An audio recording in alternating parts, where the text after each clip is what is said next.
Hi, నేను మీ doctor Sujay, neuro physician. ఇవాళ world health organisation ఒక పాండమిక్ రాబోతుందని చెప్తుంది కదా, ఒక రెడ్ అలర్ట్ ఇచ్చింది కదా, మంకీ పాక్స్. దాని గురించి తెలుసుకుందాం. ఫస్ట్ పాక్స్ అంటే చాలా మనకు తెలిసినట్టువి. చిన్నప్పటి నుంచి స్మాల్ పాక్స్, దాని తర్వాత చికెన్ పాక్స్, ఇప్పుడు మంకీ పాక్స్. అసలు పాక్స్ అంటే ఏంది? పాక్స్ అంటే మన చర్మం మీద లేచే ఒక గుల్ల లాంటిది. లైక్ ముట్యాలు వస్తాయి చూడండి, ఫస్ట్ ఎర్రగా లేయడం, తర్వాత ఒక చిన్న చీమ్ గుల్లగా లేయడం, తర్వాత ఉబ్బడము, ఒక ముచ్చిమంత అవ్వడము, పగలడము, మచ్చలాగా ఏర్పడడం, అట్లా ఉంటుంది కదా, దీన్ని పాక్స్ అంటాం. లైక్ స్మాల్ పాక్స్ అంటే, స్మాల్ అంటే చిన్న చిన్న గుల్లలు లాంటివి. ఒకప్పట్లో గ్రేట్ సిఫిలిస్ అని ఉండేదండి.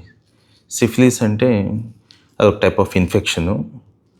అది వచ్చినప్పుడు గుల్లలు లాంటివి వచ్చేటివి, పెద్ద పెద్ద గుల్లలు వచ్చేటివి. దాన్ని గ్రేట్ సిఫిలిస్ అనేవాళ్ళు. ఇది చిన్న చిన్న గుళ్ళలు ఉంటాయి కనుక స్మాల్ పాక్స్ అంటాం. ఈ స్మాల్ పాక్స్ అనేది 1970 నుంచి 80 లోపల ఎరాడికేట్ అయిపోయిందండి వ్యాక్సిన్స్ వలన. అలాగే చికెన్ పాక్స్ అంటే, చికెన్కి పాక్స్కి సంబంధం లేదు. ఇదేంటి చికెన్ తినడం వల్ల రావడం కాదు, చికెన్ లాగా అయిపోతామని కాదు, దానిలా బిహేవ్ చేస్తామని కాదు.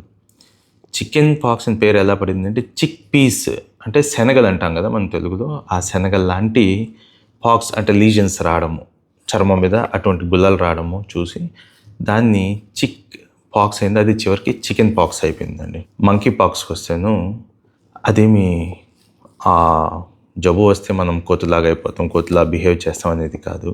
ఆ కోతుల నుంచి సంక్రమించింది అని మొదట మనకు తెలిసింది కనుక దాన్ని మంకీ పాక్స్ అని పెట్టాము. మంకీ పాక్స్ని కొద్ది రేసిజం వల్ల మంకీ పాక్స్ అని తీసి ఇప్పుడు ఎంపాక్స్ అని పిలుస్తున్నాము. ఈ ఎంపాక్స్, మంకీ పాక్స్ అనేది కోతుల నుంచే కాదండి, చిన్న చిన్న యానిమల్స్ లైక్ రోడెంట్స్ అంటాము, పంది కుక్కలు, వాటి నుంచి కూడా స్ప్రెడ్ అయ్యే అవకాశం ఉంది. స్మాల్ పాక్స్ అంటే మనం తెలుగు వాడుక భాషలో మసూచి అంటాం. ఇప్పుడు ఎవరికి తెలియదండి, అది వ్యాక్సిన్స్ వల్ల ఎరాడికేట్ అయిపోయింది. ఈ చికెన్ పాక్స్ తెలుగులో ఆటలమ్మ, అమ్మవారు అని పేరుంది. మంకీ పాక్స్కి ఇంకా మన తెలుగులో పేరంటూ ఏం లేదు. సరే, ఈ మంకీ పాక్స్ గురించి తెలుసుకుందాం. ఈ మంకీ పాక్స్ ఎక్కడ పుట్టింది, ఎలా సంక్రమిస్తుంది, దాని లక్షణాలు ఏంటి, అసలు భయపడాలా లేదా, ఇది ఎలా తగ్గుతుంది, వైద్యం ఉందా లేదా అనే కోణాల్లో మనం ఇప్పుడు వివరించుకుందాం. ఈ మంకీ పాక్స్ మనం చెప్పుకున్నట్లయితే కోతుల నుంచి సంక్రమిస్తుంది అనుకున్నాం కదా. కోతులే కాకుండా మిగతా చిన్న చిన్న యానిమల్స్ లైక్ రోడెంట్స్, పంది కుక్కలు లాంటి వాటి నుంచి సంక్రమించే అవకాశం ఉంటుంది. ఇది మొట్టమొదటిసారిగా 1950లో, 50 నుంచి 60లో ల్యాబొరేటరీలో మంకీల మీద ఎగ్జామినేషన్ చేస్తున్నప్పుడు, వాటి నుంచి టెస్టింగ్ జరుగుతున్నప్పుడు, రీసెర్చ్ జరుగుతున్నప్పుడు ఒక రకమైన మ్యాకగ్యూస్ అనే మంకీలు, అవి ఎంట్రకాల్ క్రాప్స్, పీతలు అంటాం కదా, తినే కోతులు అనమాట. వాటిల్లో వాటి చర్మం మీద చిన్న చిన్న గుల్లలు వస్తుంటే అది ఏంటా అనేసి జెనెటిక్ టెస్టింగ్ చేసుకొని, DNA టెస్టింగ్ చూసుకుంటే అది ఒక వైరస్గా తేలింది. దాన్ని మంకీల మీద కనిపించింది కనుక మంకీ పాక్స్ అయినప్పట్లో పేరు పెట్టారు. ఇది ఆఫ్రికా అడవుల్లో ఒక నివసించే కోతుల ద్వారా సంక్రమిస్తూ ఉందని చెప్పి అప్పట్లో తేలింది. 1970లో మొట్టమొదటి హ్యూమన్ కేసు మనుషులు సంక్రమించింది. ఎలా సంక్రమించింది అంటే, ఎలా స్ప్రెడ్ అవుతుంది అంటే, క్లోజ్ కాంటాక్ట్, ఆ జంతువులతో దగ్గరగా నివసించడం వల్ల, అవి కొరకడము, గోకడము, వాటి వల్ల, జంతువుల యొక్క మీట్ తినడం వల్ల ఇది మనుషులకి సంక్రమించిందండి. ఇది సంక్రమించింది వెంటనే జబ్బు ఏమి రాదు, 1 నుంచి 2 వారాల దాకా ఉంటుంది. ఈ వైరస్ అనేది బాడీలో పెరుగుతూ ఉంటుంది. పెరిగిన తర్వాత దాని లక్షణాలు వస్తాయండి. ఎలా ఉంటాయంటే, జ్వరము, చలి రావడం ఉంటుంది. దాంతోపాటు మన ఒంటి మీద ఎర్రగా మచ్చలాగా రావడము, ఆ మచ్చ పెద్దదవడము, గుల్లలాగా తయారవడం, పెద్ద చీమ్ గుల్లలాగా తయారవడము, పగలడము, అది చెక్కు కట్టడము, తర్వాత మానిపోవడం. ఇదంతా జరిగేదానికి ఇంచుమించు 10 నుంచి 14 రోజులు పడుతుందండి. ఎప్పుడైతే ఇది గుల్ల చెక్కులాగా కడుతుందో అప్పటి నుంచి ఇది మరుసటి పక్కన వాళ్ళకి సంక్రమించదు అనమాట. అప్పటి వరకు క్లోజ్ కాంటాక్ట్, ఆ చర్మానికి మనం దగ్గరికి వచ్చినా, అది మనకు తగిలినా ఈ జబ్బు సంక్రమించే అవకాశం ఉంటుంది. వాళ్ళు వేసిన దుస్తులు మనం వాడడం, వాటిని టచ్ చేయడం వల్ల కూడా సంక్రమించే అవకాశం ఉంటుందండి. ఈ విధంగానే కాకుండాను రెస్పిరేటరీ రూట్, ఎలా అయితే ఈ మధ్యకాలం కొన్ని రెస్పిరేటరీ ఇన్ఫెక్షన్స్ స్ప్రెడ్ అయ్యో, డ్రాప్లెట్స్ అంటాం, రెస్పిరేటరీ డ్రాప్లెట్స్ అంటాం. అంటే నోటి, ముక్కు నుంచి వచ్చే లాలాజలం నుంచి స్ప్రెడ్ అయ్యే అవకాశం ఉంటుంది. కానీ దాంతో స్ప్రెడ్ అయ్యే అవకాశం చాలా తక్కువ.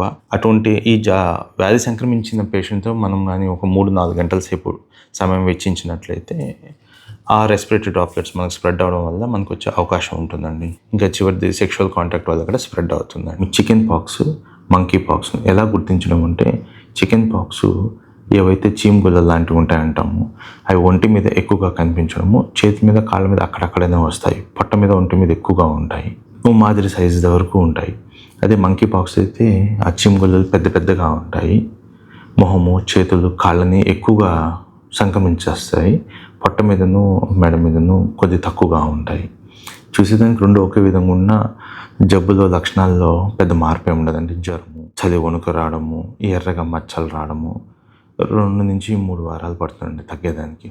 సో మనం ఇప్పుడు ఈ మంకీ పాక్స్ ఎలా స్ప్రెడ్ అవుతుందని తెలుసుకున్నాం కదా, దీని లక్షణాలు ఎలా ఉంటాయని తెలుసుకున్నాం కదా. అలాగే దీనికి ఇప్పుడు వైద్యం ఉందా లేదా అనేది. యూజువల్గా వైరల్ ఇన్ఫెక్షన్స్కి వైద్యం ఉండదండి, చాలా కష్టంగానే ఉంటుంది. దీనికి యాంటీవైరల్ ట్రీట్మెంట్స్ అయితే కనుక్కొని ఉన్నారు, రీసెర్చ్లో పనిచేస్తూనే ఉన్నాయండి అవి. కొన్ని యాంటీవైరల్స్ని వాడుకొని మనం ఈ జబ్బును తగ్గించుకోవచ్చు. యూజువల్గా మన బాడీలో ఇమ్యూనిటీని బట్టి ఈ వైరస్ 2 వారాల్లో దానికదే తగ్గుముఖం పడుతుందండి. కాకపోతే ఆ 2 వారాల్లో మనం తీసుకోవాల్సిన జాగ్రత్తలు సెకండరీ బ్యాక్టీరియల్ ఇన్ఫెక్షన్ అవ్వకుండా, ఏవైతే ఆ గుల్లలు వచ్చాయో పగులినప్పుడు బ్యాక్టీరియా పడి ఇన్ఫెక్ట్ అవ్వకుండా మనం మనల్ని కాపాడుకోవాల్సి వస్తుంది.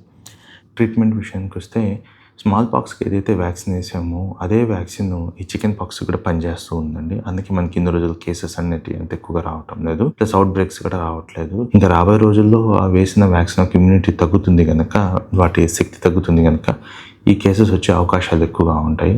అయినా భయపడాల్సిన అవసరం అయితే ఏం లేదండి. ఇది ఇతరులు సంక్రమించకుండా ఉండాలి అంటే కనీసం 2 నుంచి 3 అడుగుల డిస్టెన్స్, సోషల్ డిస్టెన్సింగ్ అంటాం కదా, కరోనాలో పాటించాం ఆ విధంగా మాస్క్ వేసుకొని, అంటే ఫంక్షన్స్ వచ్చినప్పుడు, యూజువల్గా జాతర లాంటివి జరిగినప్పుడు, మాల్స్కి వెళ్ళినప్పుడు ఒకరి నుంచి ఒకరికి స్ప్రెడ్ అయ్యే అవకాశం ఉంటుంది.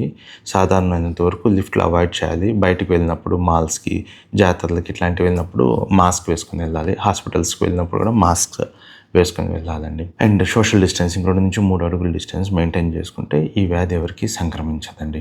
సో ఇది క్లుప్తంగా మంకీ పాక్స్ గురించి. మంకీ పాక్స్ వచ్చేస్తుందని WHO world health organization alert ఇచ్చినంత మాత్రాన మనం జాగ్రత్తగా ఉండాలి, కానీ భయపడాల్సిన అవసరం లేదు. ఇది ఇప్పటి నుంచే కదా, 1958 నుంచే చాలాసార్లు అవుట్ బ్రేక్ వచ్చింది. ఇప్పుడు వచ్చిన అవుట్ బ్రేక్లో కొంచెం ఎక్కువగా ఉన్నాయి కేసెస్.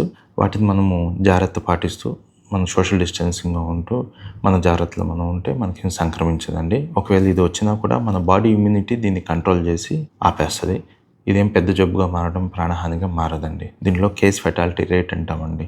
అంటే వచ్చిన కేసెస్ 100 మందికి వచ్చినాక ఎంతమందికి ప్రాణాపాయం ఉంటుంది అంటేను ఆ వైరస్ యొక్క వేరియంట్ని బట్టి 1 నుంచి 10% ఉంటుందండి. 10% అంటే ఎక్కువే, 1 అనేది చాలా తక్కువ శాతం అండి కేస్ ఫెటాలిటీ రేటు. సో ఆ వైరస్, ఎటువంటి వైరస్ మనకు సోకుతుంది అనే దాన్ని బట్టి కేస్ ఫెటాలిటీ రేట్ డిపెండ్ అవుతుంది. అయినా కూడా ఏ వైరస్ అయినా కూడా మన బాడీ ఇమ్యూనిటీ కానీ బాగుంటే, మనం పౌష్టికాహారం తిని, రోజు ఎక్సర్సైజ్ చేసి, సక్రమైన తిండి తింటూ, సమయానికి నిద్రపోతూ ఉంటే, రెగ్యులర్గా ఎక్సర్సైజ్ చేస్తుంటే మన బాడీ ఇమ్యూనిటీ పెరుగుతుంది. మనం ఇటువంటి ఎన్ని వైరస్లు వచ్చినా కానీ ఎదుర్కోగలమండి. ఇటువంటి వైరస్ని మనము మన బాడీ ఇమ్యూనిటీ పెంచుకోకుండా మనం ఇటువంటి వైరస్లకి బారిన పడి ప్రాణాలు పోతుంటాయండి. ఇటువంటి వాటిని యాంటీ సోషల్ పర్సన్స్ బయోటెర్రరిజంలో వాడుతూ ఉంటారు. సో ఫ్యూచర్లో బయోటెర్రరిజం ఎక్కువ అవకాశాలు ఉంటాయండి. అంటే ఇటువంటి వైరస్ని మనుషుల మీదకి ప్రేరేపించడం, మనుషుల్ని హరించడం ఇట్లాంటివి జరుగుతాయి. సో వీటన్నిటి నుంచి మనం కాపాడుకోవాలంటే మనం స్ట్రాంగ్ ఇమ్యూనిటీతో ఉండాలి, స్ట్రాంగ్ విల్ పవర్తో ఉండాలండి. Thank you.